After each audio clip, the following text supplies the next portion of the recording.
વ્યાજબી ભાવની દુકાનોના સંચાલકોને હડતાલ મુદ્દે ચાલી રહેલી મડાગાંઠ વધુ ઉગ્ર બની છે। ફેર પ્રાઇસ એસોસિએશનના પ્રમુખ પ્રહલાદ મોદીએ સ્પષ્ટ શબ્દોમાં જણાવ્યું કે અધિકારીઓ સાથેની બેઠકમાં કોઈ વાત બની નથી અને બેઠક નિષ્ફળ નીવડી છે અને સખત વલણ અપનાવતા જાહેરાત કરી છે કે કોઈપણ દુકાનદાર અનાજ ઉપાડશે નહીં અને વિતરણ વ્યવસ્થાથી અળગા રહેશે।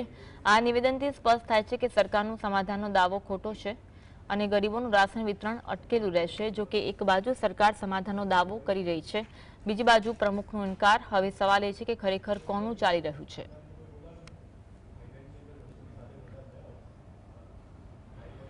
અધિકારીઓ સાથેની મીટિંગ સચિવ સુધીના ઉગ્ર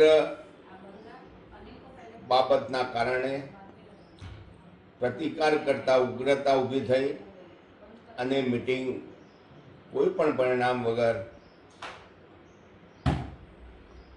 બંધ રહી છે। મારી દુકાનદારોને વિનંતી છે કે સરકાર અને સરકારના મળતિયા અને આપણામાં પેદા થયેલા આમીચંદો ગમે તેટલો પ્રયત્ન કરે તો પણ ચલણ જનરેટ કરતા નહીં।